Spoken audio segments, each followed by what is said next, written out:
रणबीर कपूर की animal movie theatres के भीतर रिलीज हो चुकी है और इसके बारे में पहली बात जो आपको पता होनी चाहिए वह है कि यह मूवी संदीप रेड्डी वांगा द्वारा निर्देशित है। उन्होंने पहले अर्जुन रेड्डी कबीर सिंह जैसी 2 फिल्में बनाई हैं। अगर आपने उनमें से कोई भी देखी है तो आप जानोगे कि उनमें कैसी कहानी थी और इससे आप यह भी समझ सकते हैं कि एनिमल कैसी होगी। यह पूरी तरह से वांगा की फिल्म की तरह है, जिसने पिछली बार बहुत सी विवादित कथाएं उत्पन्न की थीं और उसके डायरेक्टर ने खुद कहा था कि अगर लोग कबीर सिंह को वायलेंट कह रहे हैं तो वह उन्हें अगली पिक्चर में वायलेंट क्या होता है दिखाएंगे। उन्होंने यही किया है, इसलिए अगर आपने कबीर सिंह से थोड़ी भी परेशानी थी तो बेहतर होगा कि आप एनिमल से दूर रहिए। कैरेक्टर के मूल्यों की दृष्टि से यह फिल्म उतनी ही तेज है, लेकिन यह मूवी किसी को मोरल शिक्षा देने की कोशिश भी नहीं करती। दूसरी बात, इसके नाम के बारे में जानो कि फिल्म का सही नाम क्या है। एनिमल एक कहावत है जो कहती है कि हर इंसान के भीतर एक जानवर होता है और यह फिल्म तुम्हारे अंदर के जानवर को जागृत करेगी, विशेषकर पहले हाफ में। इसमें वहाँ इतनी भावनाओं का जादू है कि यदि कुछ गलत होता है तो वह उसका सामना करने के लिए तैयार है। तीसरी बात जो आपको पता होनी चाहिए वह ये है कि यह मूवी 5 भाषाओं में रिलीज हुई है, ताकि जो कोई भी इसे देखे वह अपनी अपनी भाषा में मजा उठा सके। मूवी एनिमल की पूरी कहानी को बिना किसी स्पॉइलर के शुरू करते हैं। बेसिकली यह कहानी रणबीर कपूर के कैरेक्टर के चारित्रिक विकास के आसपास है, जिसका नाम एनिमल है। मैं स्पॉइलर नहीं दूंगा, लेकिन उसका प्यार अपने पापा के लिए इतना उत्साही है कि वह किसी भी हद तक जा सकता है। उसने उनकी जान की रक्षा के लिए जब गोल्फ खेलते हुए उसके पापा पर गोली चल गई, इसके बाद दृढ़ निर्णय लिया बदला लेने के लिए, लेकिन किसने उस पर गोली मारी और उसका मकसद क्या था? यह सभी सवालों का उत्तर इस मूवी में है। तो यह देखने के लिए तैयार रहो, क्योंकि यह एक अद्भुत यात्रा है जो तुम्हें रोमांचित करेगी। अब इस प्यार के स्केल में उसकी पत्नी कहाँ है, उसके बच्चे कहाँ हैं और पापा कहाँ हैं?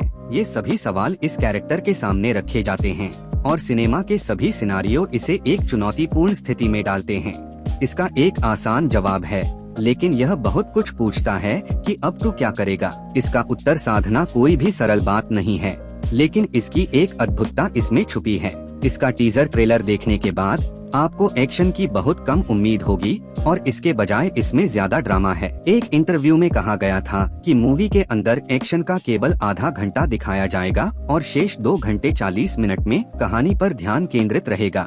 इसमें से पहला मेजर एक्शन सीक्वेंस, जिसे आप इंटरवल के ठीक पहले देखेंगे, बहुत ही रोमांचक है और इसे देखने में मजा आएगा।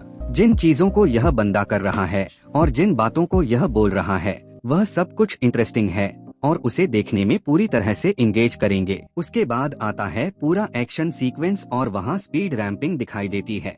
इसके बाद मूवी का सेकंड हाफ थोड़ी कम रोमांचक होता है और यह कुछ जगहों पर खींचने लगता है, लेकिन मिस्टर वांगा ने इंट्रिग कैरेक्टर्स और एक रोचक स्टोरी लाइन के साथ मूवी को बनाया है। अब आपको देखने में इसमें कितना दुआरदृश्य है, तो जल्दी से जाओ और देखो, लेकिन मैं कहूँगा कि एक्शन की उम्मीद में ना जाओ, क्योंकि इसमें वह बहुत कम है, जबकि ड्रामा बहुत ज्यादा है। कई बार मूवी में नॉन-लीनियर स्टोरी चल रही थी, कभी आपको फ्यूचर का दिखा, प्रेजेंट का दिखा रहे थे, कभी पास्ट का दिखा रहे थे और कभी कभी मिक्स एंड मैच करते थे। लेकिन फिर मूवी एकदम से सब कुछ रोक देती है और एकदम स्ट्रेट चलती है, जिससे और ज्यादा कंफ्यूजन होता है कि ये जो हम देख रहे हैं वह आगे का है या पीछे का है। स्टोरी वाइज भी जो हम एक गोल अब तक पकड़कर चल रहे थे कि पापा के प्यार के लिए दुश्मन को मारना है, वहाँ से ऐसा बाहर निकलते हुए फील होता है। ड्रामा बहुत ज्यादा है, लेकिन उसके अंदर फर्स्ट हाफ जैसा मजा नहीं आता, क्योंकि वह फीलिंग्स लॉस्ट हो जाती हैं।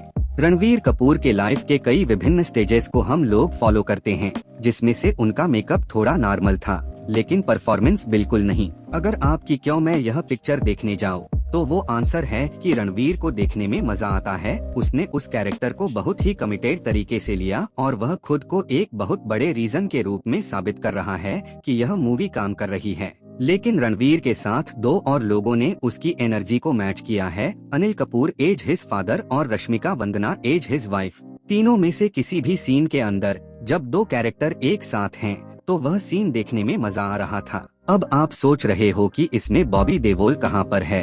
हाइप पर बहुत ज्यादा मत जाना, क्योंकि यह एक डिस्प्यूटेड चीज है। बॉबी देओल इस मूवी के अंदर लिटरली उनको एक कैमियो बुला सकते हो। बॉबी मुश्किल से 3-4 सीन दिखाए और वह पूरी पिक्चर के अंदर लिटरली उतना ही है।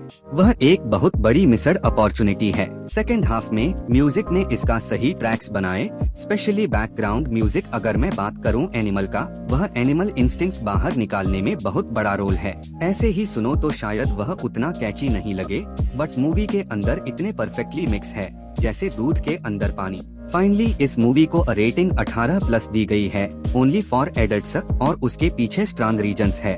वायलेंस, खून खराबा तो बहुत ज्यादा हो ही गया, बट उसके बाद काफी सारे किसिंग सीन्स हैं। बहुत बार सेक्स को लेके डिस्कशन होता है और एक कैरेक्टर का फुल न्यूड सीन लेकिन आउट ऑफ फोकस, और यह सेकंड हाफ में डिप होने की बात। इस मूवी की एंडिंग इसे वापस से ऊपर लेके आती है। बाप बेटे के बीच का सीन हो गया या फिर उसके बाद जो कुछ भी होता है।